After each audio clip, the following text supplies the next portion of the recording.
In 2021, a $69 digital image sold for $69 million. The buyer was not crazy. He was early. Because what he saw, most people missed completely. Art was about to change forever, and the people who understood that first are now sitting on something the world has never seen before. A private digital museum, curated entirely by and valued at a scale that rewrites what ownership even means. This is not a concept. This is not a pitch deck. This is happening right now. And by the end of this video, you will never look at art the same way again. Let us start with what you already know. In 2020, the global art market was worth $50 billion, a massive number. But here is what almost no one was watching. A quiet corner of that market, digital art, was doubling every year, then doubling again. Christie's, one of the oldest auction houses on earth, sold a digital artwork for the first time ever. They did not do it because they wanted to. They did it because the demand forced them to. And that was just the beginning. Because behind the scenes, something far bigger was being built. Not by one artist. Not by a team of curators. By an artificial intelligence trained on every significant artwork ever digitized. From ancient cave paintings in France, to the permanent collection of the Metropolitan Museum of Art, to street murals photographed in Sao Paulo and Seoul. 300,000 years of human visual expression, fed into a single system. And what that system learned changed the economics of art completely. Here is what most people get wrong about AI and creativity. They think AI generates random images. Press a button, get a picture. That is not what this is. The system we are talking about was not built to generate. It was built to understand, to study why certain images create emotional responses in humans. Why Vermeer's use of light makes you feel calm. Why Rothko's color fields make some people cry. Why the composition of a photograph taken in 1944 still stops you in your tracks today. The AI learned the grammar of human feeling. And then it began to compose in that language. Not randomly, intentionally, with the precision of a master who has studied every master before them. Now here is where the story accelerates. In 2022, a private collector, we will call him the architect, made a decision. He had made his wealth in technology infrastructure. He understood better than almost anyone what AI was about to become. And he looked at the art market the way a chess player looks at a board. He saw moves no one else was making. So he commissioned something unprecedented, a private AI system trained specifically to curate a personal collection, not to generate art for the public. For him, one collection, one vision, built in total secrecy over 3 years. The system he built works in 3 stages. First, it creates. Millions of works generated across different styles, periods, and emotional registers. Abstract works that channel the energy of abstract expressionism, but have never existed before. Architectural visualizations of cities that follow the logic of Zaha Hadid, but are built from entirely new geometry. Portrait studies that carry the quiet weight of Dutch Golden Age painting, but of faces that belong to no one, each piece unique. Each piece mathematically verified to never be reproducible. Second, it evaluates. This is the part that surprises people. The AI does not keep everything it makes. It scores every piece against a database of emotional response data. Human reaction studies. Neuroscience research on visual processing. Historical auction data showing what categories of work hold value over decades. The pieces that score below a certain threshold, discarded. No second chances. This is taste modeled as data, and the rejection rate is brutal. For every work that enters the collection, dozens were created and erased. Third, it places. Each surviving piece is assigned to a specific virtual gallery environment, grouped not by artist or date, there is no artist, there is no date, but by emotional function. What does this work do to the person standing in front of it? Now let us step inside. The collection is housed in a private virtual environment, accessible only by the owner, and a handful of invited guests. Think of it the way you would think of a private island. You do not stumble upon it, you are brought there. The interface uses spatial audio, responsive lighting, and high-fidelity rendering. When you enter the first gallery, called compression, the room is deliberately small. The walls are close. The works are large. The AI designed it this way intentionally, because the emotional data told it something interesting. People feel art more intensely when the space creates mild physical pressure. When you cannot step back far enough to be detached, you are forced to be present. One piece in compression is a landscape. No sky, just horizon. A color field of deep amber bleeding into slate gray. No brushwork visible, no frame. It simply exists. And visitors who have seen it describe the same experience. A feeling of standing at the edge of a decision they have not made yet. The AI did not aim for that response. It reverse-engineered it. From thousands of humans who described that exact feeling when shown images with similar tonal and compositional characteristics. It built the emotion first, then created the image that produces it. That inversion is the revolution. Move through to the second wing. The AI calls it velocity. Everything here is movement frozen mid-action, not action photography, not motion blur, something harder to define. Works that carry the feeling of speed without depicting it literally. One piece shows a structure, somewhere between architecture and organism, caught in the act of becoming something else. It looks different depending on where you stand. The perspective is designed to shift your reading of it completely as you move. What looks like collapse from the left entrance reads as construction from the right. The AI understood something that most architects spend careers chasing. That perception is not fixed, that the same object can communicate opposite ideas depending on the angle of approach. And it built a work that demonstrates that principle so cleanly, that 3 architecture professors have reportedly asked to study it. This is the kind of thing happening inside this collection. Not decoration, investigation. Every work is a question posed in visual language, and the question is always about the person looking at it. Who are you? What do you carry? What are you moving toward? Now let us talk about what this costs, and more importantly, why.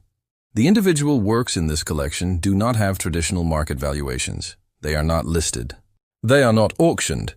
They exist outside the public art economy entirely. But there are ways to understand the scale. The computational infrastructure required to build and maintain this system costs millions annually. The legal architecture protecting the collection, the IP structures, the blockchain verification, the custodial frameworks, required years and significant resources to build. The virtual environment itself was designed by a studio whose previous work included immersive installations for institutions like the Guggenheim.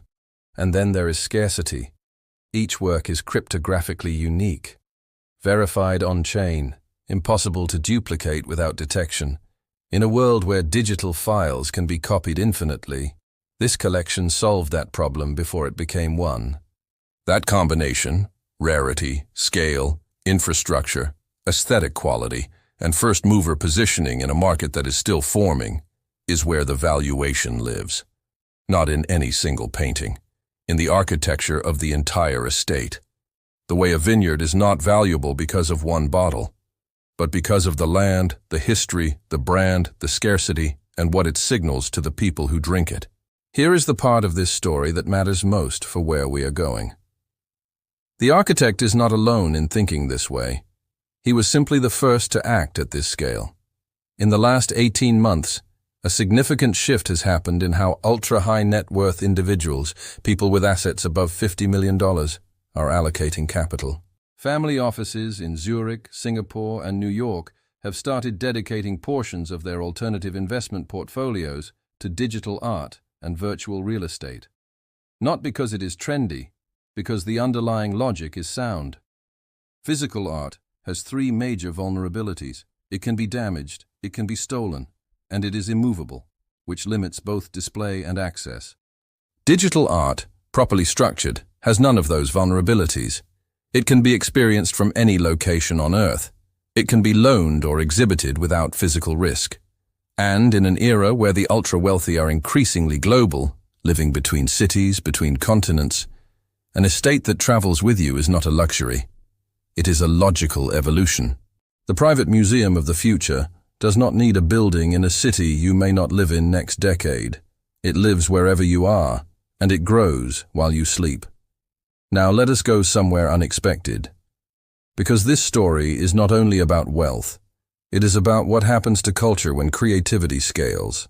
For most of human history, great art was rare because great artists were rare.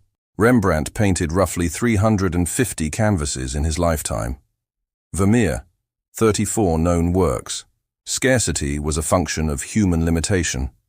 Time, energy, a single human life. Now that constraint is gone. An AI system does not sleep, does not have creative blocks, does not have a career arc that peaks and declines. It compounds. The longer it runs, the more it learns. The more it learns, the more precisely it can operate. And the more precisely it operates, the rarer and more specific its best work becomes. This creates an entirely new kind of scarcity. Not scarcity of quantity. There are millions of works, but scarcity of resonance. The pieces that hit a specific emotional frequency so precisely that they feel personal, like they were made for you. That experience of art that feels like it knows you is what collectors are beginning to chase. And the systems that can produce it reliably are extraordinarily rare. There is a moment in this story that no one has told yet. When the architect first walked through the completed collection, he had been in hundreds of galleries, private viewings at Sotheby's, acquisitions in Basel and Frieze. He knew what it felt like to stand in front of something worth millions. The quiet authority of a Basquiat, the physical scale of a Koons. But nothing had prepared him for what the AI had built, not because of the volume, because of the coherence. Every work in the collection felt like it belonged to the same world, a world with its own visual logic, its own emotional climate, its own gravitational pull. When human curators assemble collections over decades, they are always fighting against the randomness of the market. They buy what becomes available. They work with what they can afford. They negotiate around other collectors, other institutions, other bidding wars. The result is almost always a collection with gaps, unevenness, certain periods strong, others weak, certain emotions present, others absent. The AI had no such constraints. It built from a single brief, total coherence. And the result was something no human curator, however gifted, could have assembled. A collection with no weak rooms, no transitional pieces, no compromises, every single work earning its place. Let us talk about what comes next. Because this is not a finished story. It is an opening chapter. The systems being developed right now, in labs at Google DeepMind, at Adobe, at startups that have not been named publicly yet, are going to make what exists today look like a prototype. The next generation of AI art systems will not just work in 2 dimensions. They will design physical spaces, sculptures fabricated by robotic systems, working from AI blueprints. Architectural interiors where every surface, every proportion, every quality of light was determined by a system that modeled your personal emotional responses over years of interaction. The private museum will not only be digital, it will be physical. A building designed entirely around the owner. A space that knows what makes you feel powerful, what makes you feel still, what makes you feel like the best version of yourself, and builds itself around those answers. That is not science fiction. The technology to do this already exists in component form. It simply has not been assembled yet. The architect knows this. He is already in early conversations with fabrication studios and spatial computing teams. What was built digitally first will one day have a physical form, and that transition, from digital estate to hybrid physical and virtual museum, is where the next chapter of this story lives. Here is what you take away from all of this. 3 things. The first, art has always been a store of value.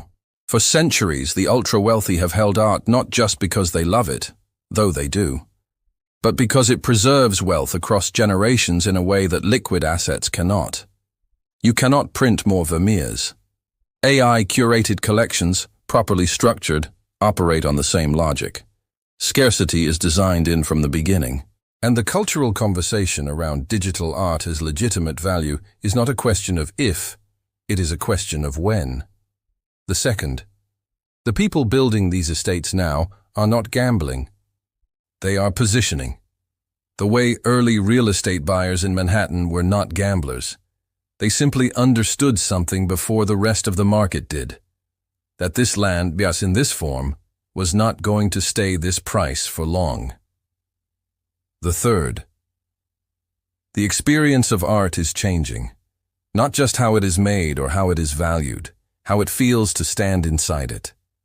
The collection we explored today is not a collection of beautiful objects. It is a system designed to produce specific experiences in specific people. That is a fundamentally different idea, and it is the idea that defines where luxury is going. Not acquisition, experience, not ownership, immersion, not a thing you have, a world you can enter. The Louvre has 8.5 million visitors a year. They stand in crowds, 3 people deep, holding phones above their heads, trying to see the Mona Lisa, which is smaller than most people expect, behind glass, separated from them by barriers and lighting designed for preservation, not experience. That is the best the physical world can currently offer. The private digital museum offers something entirely different. Total presence. No crowd, no noise, no barrier. Just you and the work. And a system that designed that work, in part, around what it knows about you. That asymmetry between the public experience of art and the private one is not new. The Medici had it. The great private collectors of the 20th century had it. But it has never been available at this quality, this scale, and this degree of personalization. That is what has changed. And the people who understand that, who are acting on it right now, are building something that future generations will study. The way we study the Medici, the way we study the great collections of the past, and wonder, what was it like to be there? At the beginning, when everything was still being decided. You are there, right now. This moment in the history of art and technology is the equivalent of 1870 in Impressionism. Before the world agreed it was important, before the museums wanted it, before the auction prices made it obvious, when it was still just a few people who saw something and decided to pay attention. The question this video leaves you with is not about the architect. It is not about the AI. It is not about the trillion-dollar valuation. The question is simpler than that. What do you do with attention when you notice something changing before most people have noticed it? The future of art is being written right now, in code, in data, in collections assembled by machines that think in the language of human feeling. And the most extraordinary private museum ever built is still in its first chapter. This is Voltrenza, and you are watching history.